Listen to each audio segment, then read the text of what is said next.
Yay, you're good. Okay, great. You can scoot that way a little bit more. Yes, sir. Good. Okay. Good. Whenever you're ready. Go. All right, guys. Hey, welcome to Cake. And just to let you guys know, as always, we film every Cake, and we have a live audience watching from home or I guess wherever they are. And just a little introduction for those of you who haven't been out here. Cake is a totally donation-based workshop, so feel free to toss us some money as well. And the goal with this is really just to give some useful practical advice on a bunch of different topics that you guys can immediately take and use to make your business or your idea better. So less overall strategic, grand, in-the-air thinking, and more just down and dirty ways that you can immediately improve things. This week's topic is going to be a lot on market research and market segmentation. It's kind of like finding out who the heck is going to buy what you sell.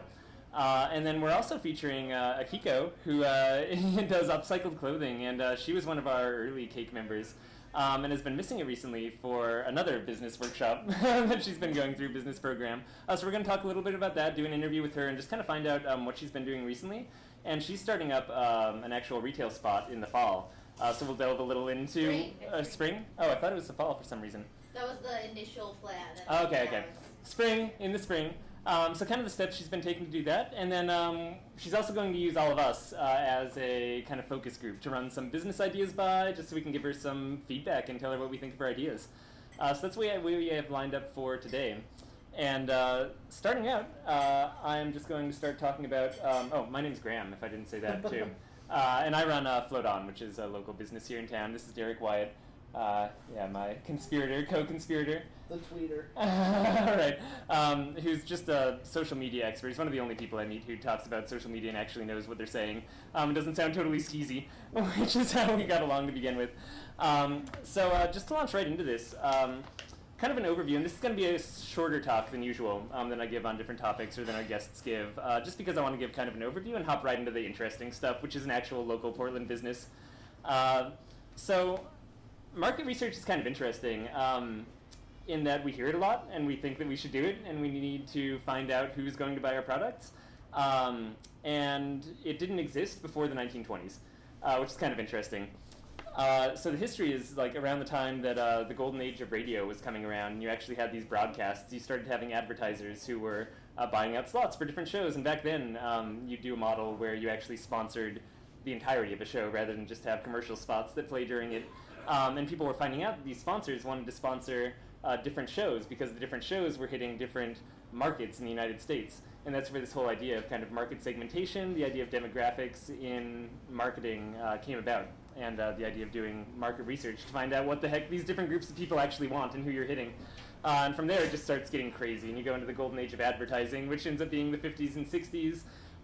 Really crazy, really heavily based on demographics. And that's because it was kind of a money-making machine back then. The calculation was you toss X amount of dollars into advertising, and you get Y amount of dollars back in from your customers. And as long as Y is more than X, then you're making a profit and your ad was successful. You can just reproduce that ad across anything that hits those targets, and you're just making money. So money is just going pouring into advertising.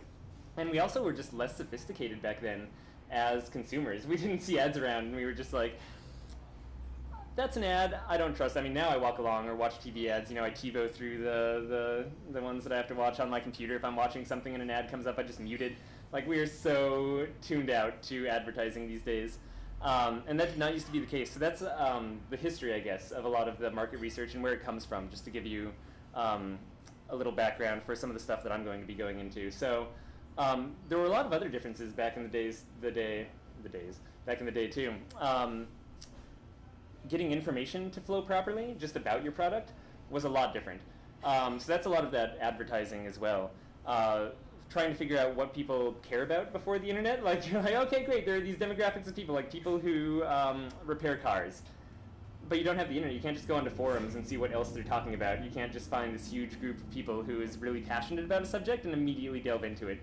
So doing things like surveys and running test groups and doing statistical analysis was the only way, really, to find out about these people, other than flying someone around the continent, around the continent, just having individual conversations with people, which is really money inefficient. You just didn't have that. And so that's also where you get a lot of this information for market research from, is we just didn't know things. It was really impossible to find. Trying to get the voices of a lot of the people before the internet, once even you find out what they're interested in or generally what they do, just trying to find out who those people are individually, like, oh, this is what you do, and you're interested in this and this and this and this and this, and I might not have thought that those were related, but I kind of see how they connect. Now you can go on someone's Facebook page and like based on interest and find out all of their other interests, their age group, everything like that. And because it's become so popular in the last 60, 70 years, there's whole groups that are dedicated just to market research information even, and will sell you that and tell you exactly what your demographics are interested in other than that. So it's a really crazy developing field. I mean, basically as soon as it became obvious there was a lot of money in targeting ads to the right people, money flowed into the market research field as well. Also, trying to understand a region or people's actions before the internet was really difficult as well. Like if I live in California and want to know how people think about things or act about things in Boston, that's going to be really difficult without having a branch of my business over there, without having relatives who live in Boston. So kind of regional in addition to interest-wise. It was really difficult to tell as much what's going on except through traditional news channels or just people who you happen to know in the area, or once again, paying a lot of money to fly someone in your business around personally to these different areas in order to find out what they think. Now information's flowing everywhere. Which means the best market research that you guys can do is also really informal, which is just start posting things on Facebook and see which posts get the most likes. Start posting things on Craigslist and see how many hits you get on different headlines and who responds. And start paying attention to Google. Like when you do a Google search for some keyword, what are the other businesses that pop up? What are the ads that pop up along the side? Because those ads that pop up along the side tell you what other businesses have found is profitable. They say, I'm willing to throw money into this ad for this keyword because I think they're related. So that's another way to get insight, which is another fun one in general. I totally suggest if you want to find out who your target audience is, go to forums where people are active and look at the ads that get posted on those forums. Looking at what people are paying money to target your audience with is a really interesting one. And just researching where ad money is going can tell you a lot about what's actually going to produce profitable results. Facebook, like I said, Facebook is another huge one. Just going on Facebook and browsing around people's profiles can tell you a lot. But more than that, I find, I mentioned this earlier, and this is kind of a play off of things we've talked about earlier in Cake, which is really low-scale testing. But basically treat your Facebook posts not as trying to get the most likes, but really as trying to gauge interaction from people. So if you're thinking about doing, for instance, a few different events for a production company during the summer, styles of events, posting up about each one and seeing which people engage the more with is really interesting, which people share the most with is a great way to tell what they're actually interested in. Like we no longer have to make personal phone calls or wrangle a group of people into a single room in order to give them a survey to get this information. And we forget about that because we think that business is so businessy, and of course this is just what you do when you're launching into it, is like survey people to find out if they're interested. But the flow of information is so much now that maybe that's not the most efficient way, I guess, to get things back from people. Even quick emails, right? Like making a phone call in the day took a lot longer than sending out an email. And writing a letter obviously took a lot longer still than making a phone call and waiting to hear back from the letter and things like that. Now we can shoot off little 7-word emails to people, even if it's to a friend saying, hey, can you send this to people I know? I just want an answer to this quick question. What do people think about duh? And actually start spreading it around. Getting feedback is more and more useful. Easy and useful. Launch used to be way more expensive too. So the reason we needed all of this market research in the first place, why did we even have it other than to target ads? Well, it's because ads and targeting the right market and launching a product or launching a service used to cost a ton of money. We didn't always have Amazons where now you can just go on CreateSpace and make your own book and print them on demand for no more than it costs to print 1,000 copies of it.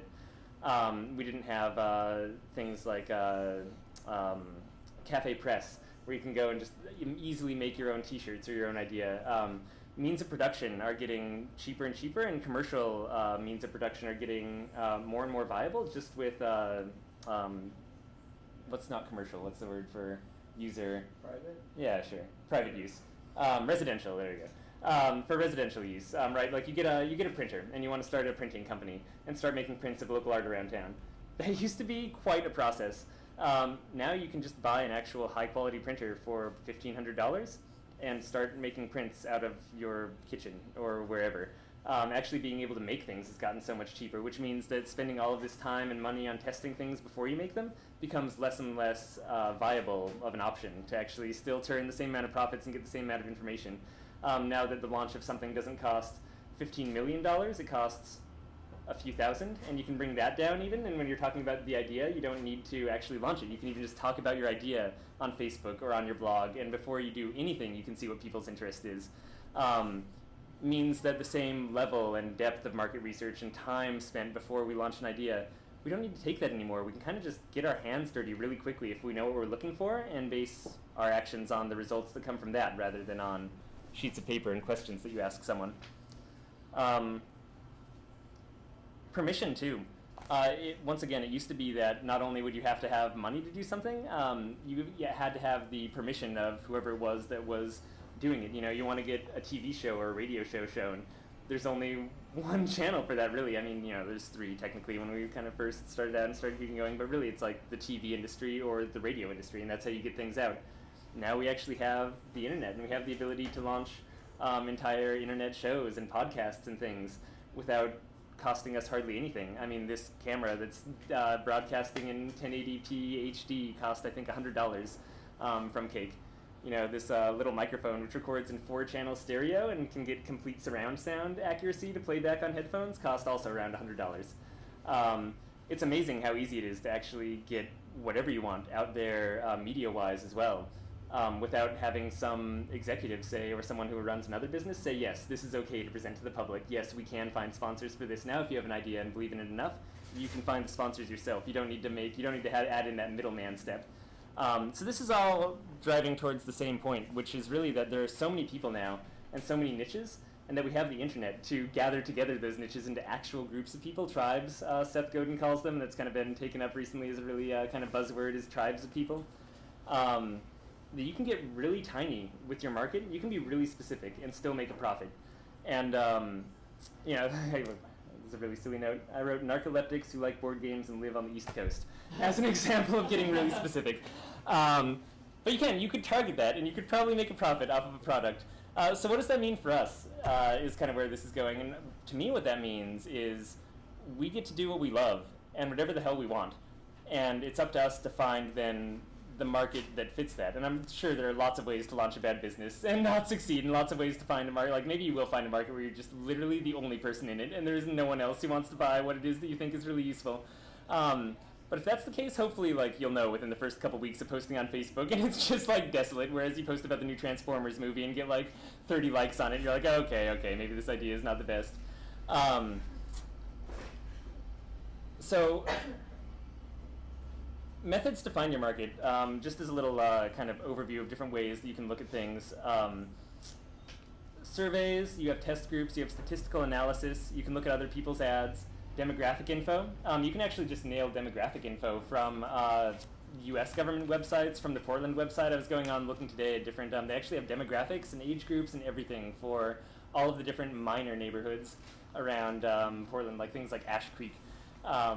And just like down to really small niches. So you can actually find all of that info, which can be useful depending on your business. So if you want to look up demographic info, it's out there.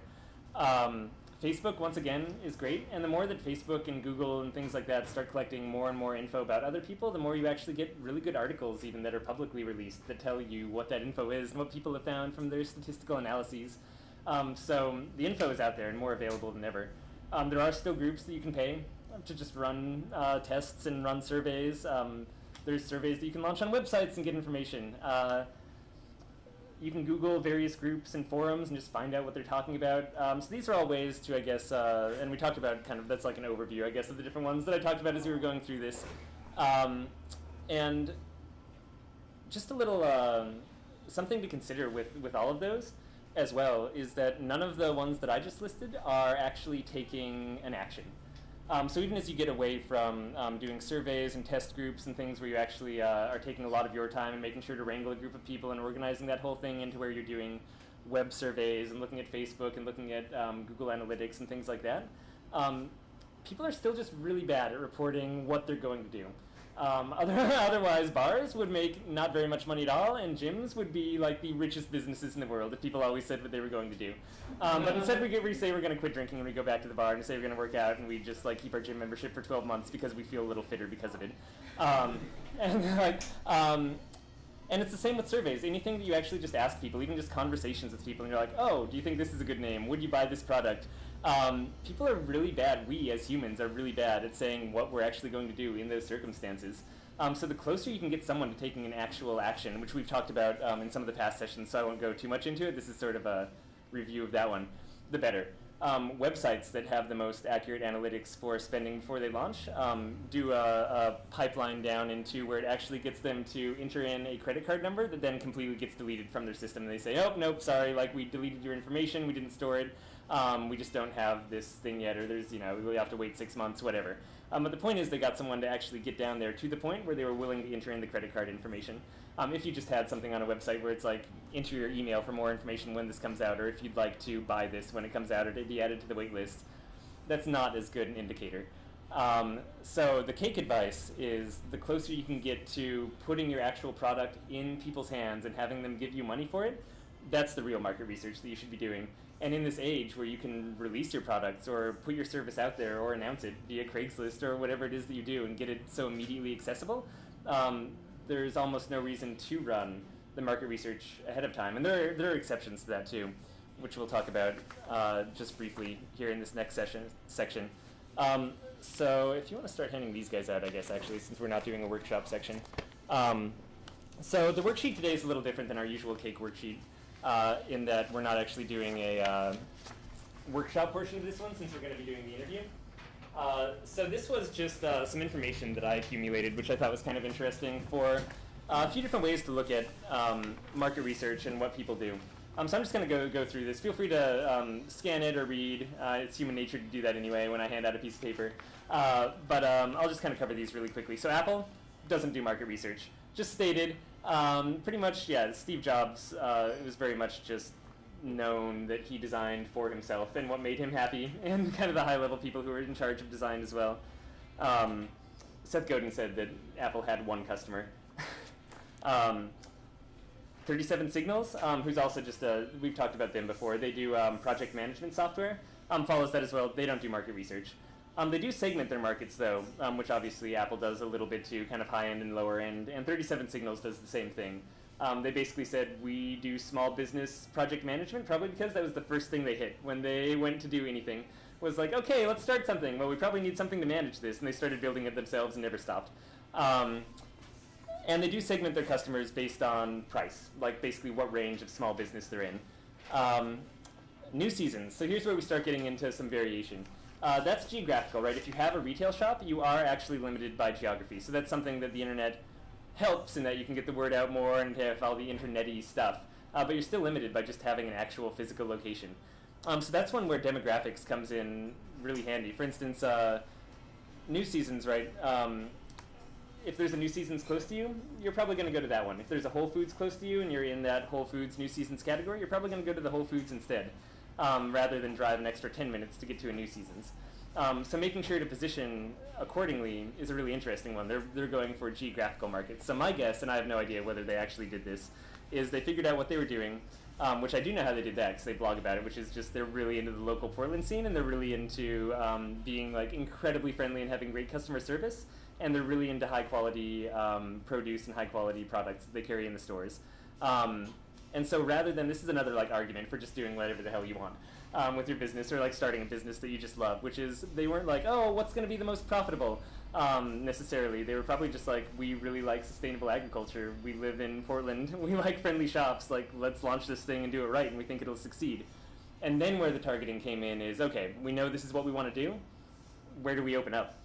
And I was actually surprised when I was looking at the New Seasons map. They have stuff up in North Portland as well, and communities that you wouldn't naturally think are like just the center hubs of like, here's where all of the more affluent people who are willing to pay more money for kind of higher quality produce and things like that shop.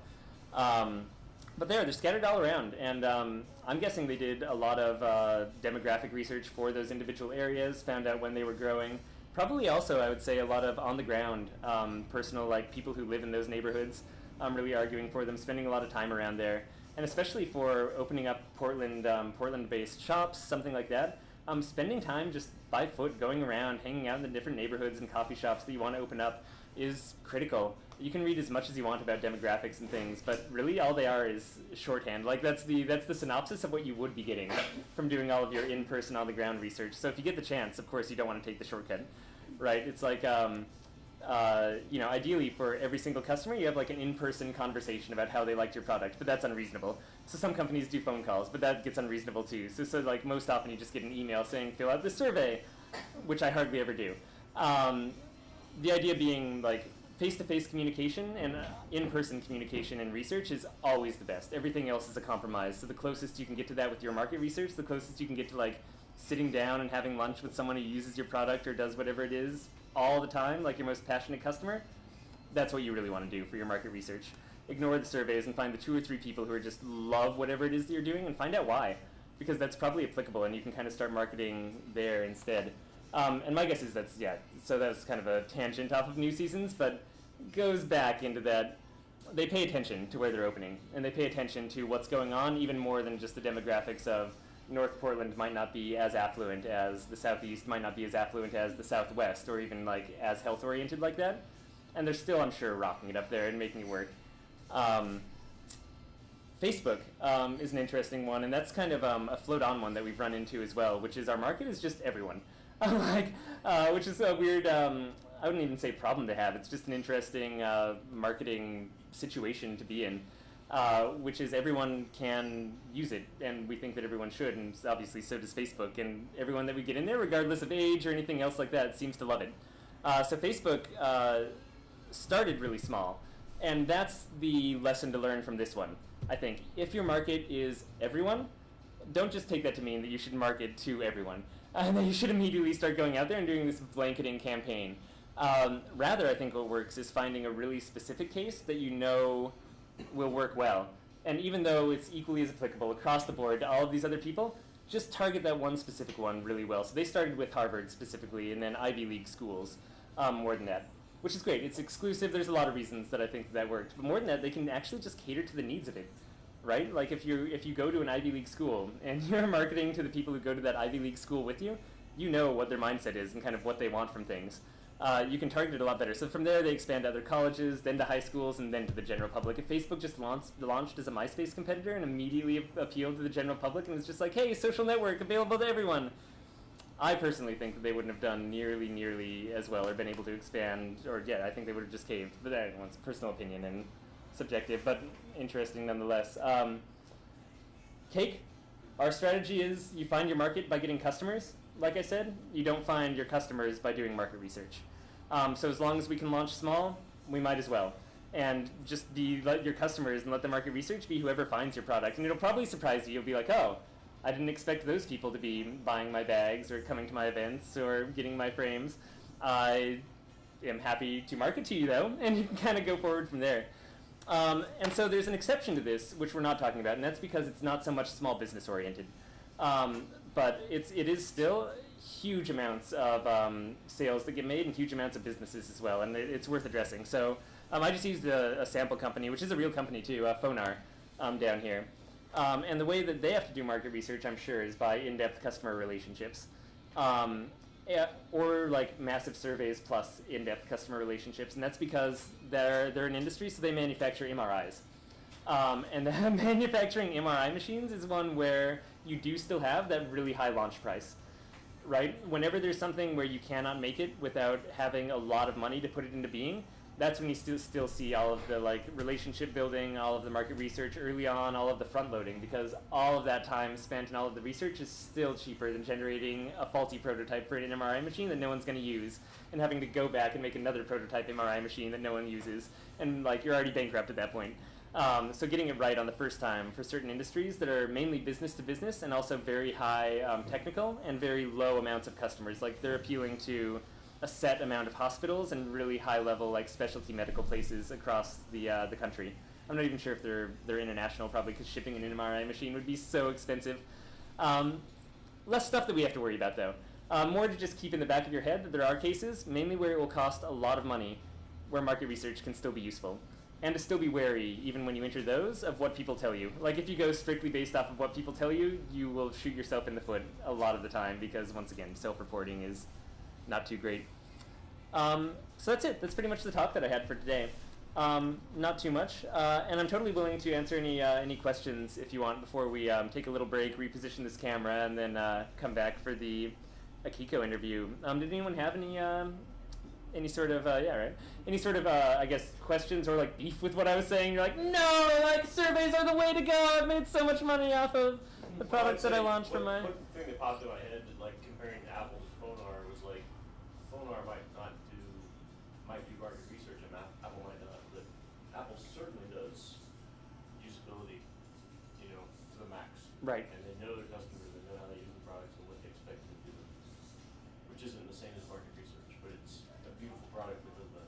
Definitely, and that's sort of the Apple hires people who are the people who would use their product. Right. So essentially, like their market research is their hiring practice. Almost is the way that I look at it, making sure that you have the team building it that is like the main people who are going to be using it. Yeah.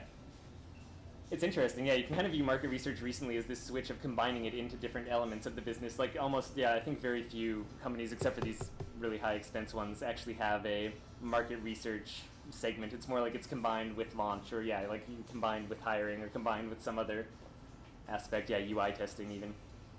Totally. And New Seasons, I live in North Portland, where they have the neighborhood Nice. store. And not only do they do research ahead of time, they do ongoing research. Twice a year they have somebody with a map standing there saying, where do you live? Yeah, and now they have an iPad and they walk up and ask you 5 questions. They want to know how much you spent, if you came directly to the store, if you were coupling with other parents. They're really strange questions. That's crazy. Uh-huh. Trader Joe's does that too. They do a crazy amount of even just seeing what the average educational level is of people in different neighborhoods, and are very specific about where they open. Yeah, totally. So this dude's standing there at the checkout lane, right? And he's got his iPad. Swipe your card, tap on the iPad, it's bizarre. Definitely, that's another one too. Like you can actually track the more market research for the amount of money it takes to launch something. Like building a New Season store also costs a lot of money, so of course they're going to spend, and like stocking it. A problem might even cost more than I have no idea how much it costs to stock a grocery store. Probably a lot. Yeah. I read that Google is now using unmanned aerial drones for research. All right. I'm not sure of what, but I thought I would share. I thought you just get the fear in there. Great. They take it seriously. Yeah, totally. Unmanned drones just going around with a little iPad, asking you questions and flying next to you. Yeah. I think they're using it like partially for geographic stuff and just like for population research. Interesting. Cool. Well, if that's it, oh. What are you gonna say, Josh Fitz? What is it? Get it out there. No. Okay, in that case, break time. Did you actually have something to say, or are you good? Okay, great. We'll call it a break then, and when we come back.